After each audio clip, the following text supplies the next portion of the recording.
हमारे लिए ये खुशी की बात है कि ऑल इंडिया मिली कौंसिल की मरकज़ी सतह के मजलिस आमिला का इजलास बेंगलोर में हो रहा है। मिली कौंसिल कर्नाटक और मिली कौंसिल बेंगलोर के लिए बड़ा खुशी का मौका है।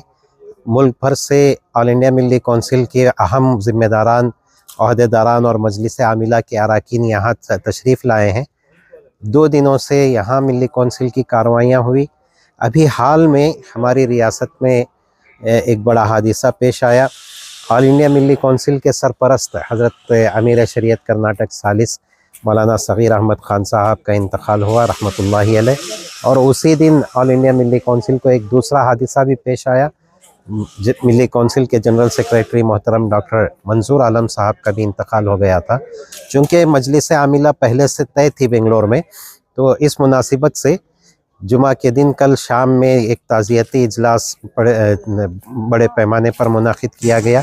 अल्हम्दुलिल्लाह मुल्क भर के अकाबिर उलमा और दानिशवरान ने उसमें खिताब किया और दोनों हज़रात को खिराज पेश किया गया। आज सुबह से मिली कौंसिल की मजलिस आमिला की मुख्तलिफ़ नशिस्तें हुई हैं और अभी होने जा रही हैं, जिसमें कई तंजीमी उमूर पर भी गुफ्तगू हुई है और मुल्क के को दरपेश मसाइल, मिल्लत को दरपेश मसाइल पर भी अल्हम्दुलिल्लाह गुफ्तगू हुई और होने वाली है। इस वक्त इंशाअल्लाह अभी जो नशिस्त होगी उसमें सेंसस पर भी बात होगी और मुख्तलिफ़ रियासतों के इलेक्शंस पर भी बात होगी इंशाअल्लाह।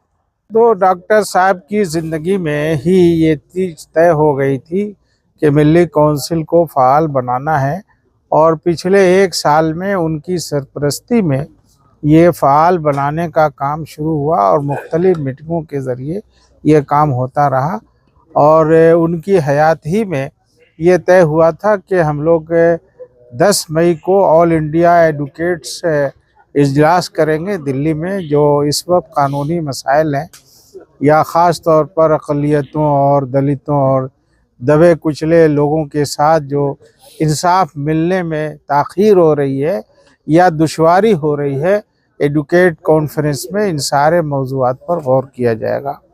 आज की ये आमिला की मीटिंग इस बात के लिए है कि हम आइंदा के लिए एजुकेशन को कैसे आम करेंगे और इसी तरह इस्लाह मुआशरा के काम को या हिंदू मुस्लिम दोनों कम्युनिटी में एक डायलॉग का सिलसिला हर स्टेट में हम शुरू करने जा रहे हैं, ताकि आपस की गलतफहमियां दूर हों और हम लोग एक दूसरे के ख़िलाफ़ जो बदगुमानियां पालते हैं उनमें कमी लाई जाए।